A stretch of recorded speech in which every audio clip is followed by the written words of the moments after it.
Bom dia. Como toda segunda-feira, a gente começa falando de economia, né? E a economia está enfraquecendo essa moda de falar mal do Temer, né? Ou do Trump, né? Os resultados na economia são incontestáveis, aqui e lá na maior economia do mundo. Aqui o supermercado, por exemplo, constata que já vem vendendo mais produtos caros, né? Os produtos premium de higiene e beleza, vendas de 28% a mais, levantamento em São Paulo. Alimentos, né? Em alimentos, os azeites mais caros cresceram 17% nas vendas. Os produtos de limpeza, os melhores produtos de limpeza cresceram mais 20%, mais 30%. Né? Em geral, os alimentos tiveram um crescimento de 17%. É como diz uma auxiliar administrativa, né? Ela disse que antes só comprava carne moída e frango, agora está comprando bife, né? Melhorou, subiu, né? Porque a inflação, os juros e o endividamento e o desemprego estão caindo, né? Já lá nos Estados Unidos, só para lembrar, o pleno emprego já foi obtido, né? E, além disso, estão criando mais postos de trabalho, o que pode até causar problema para o Brasil, porque os investidores vão para lá, que é tudo mais seguro, né?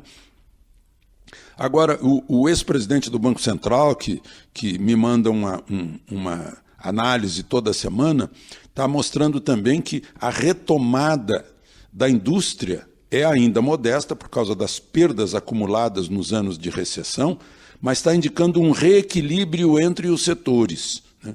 Indústria, comércio, serviços, o agronegócio, né? O indicador é que a indústria está produzindo mais bens de capital. Como se sabe, bens de capital são aqueles que são usados para produzir outros produtos, né? O investimento está crescendo.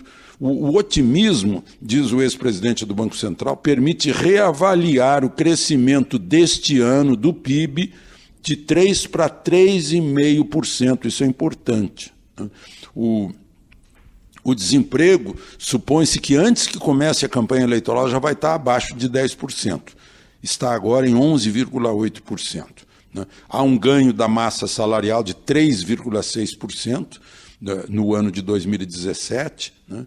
O que assusta é a possibilidade de aventuras populistas, né? Candidatos populistas que vão meter os pés pelas mãos na economia, né?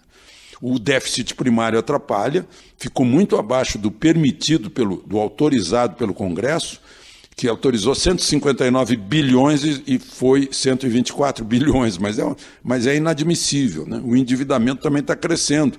O governo federal, a União, se endivida para poder pagar o déficit da Previdência, para poder pagar as aposentadorias altíssimas, né? Está se falando de aposentadorias altas, né? Como essa do Temer, que está com 46 milhões de bruto no Olerite. Eu estou falando em Olerite porque a aposentadoria de procurador do Estado de São Paulo recebe líquido 22, né, porque cortaram o que passou do limite.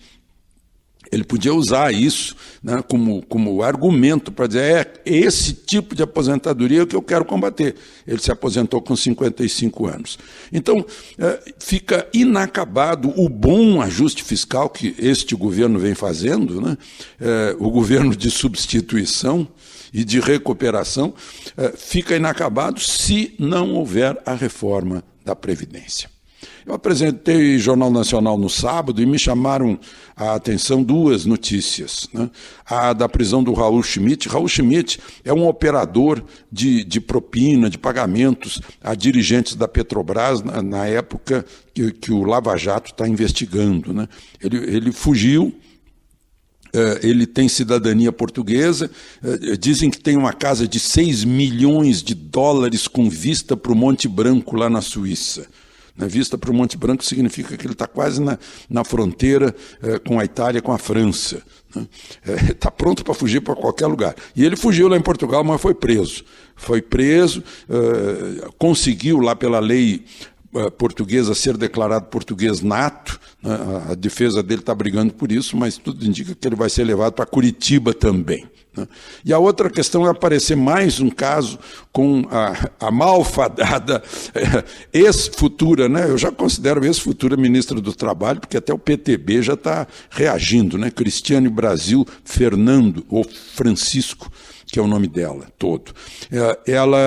A deputada agora teria sido investigada, estão mandando para a Procuradoria-Geral da República, por ter mandado pagar ou comprar salvo-conduto com um traficante para poder fazer campanha eleitoral no território dele.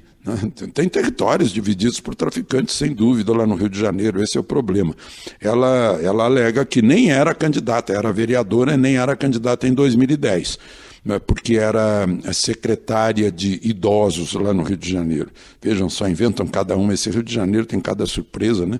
Agora mesmo a gente ficou sabendo que o sujeito que está comandando lá, envolvido os tiroteios em Jacarepaguá, já estava preso. Ele fazia parte de milícia, cobrava seguro de proteção, mas foi solto por um habeas corpus do ministro Marco Aurélio lá no Supremo e está lá envolvido no tiroteio.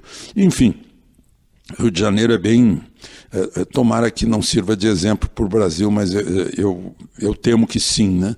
Porque essa criminalidade do Rio já se espalhou pelas grandes cidades brasileiras através de grandes quadrilhas, né? Que hoje são chamadas respeitosamente de facções criminosas. De Brasília, Alexandre Garcia.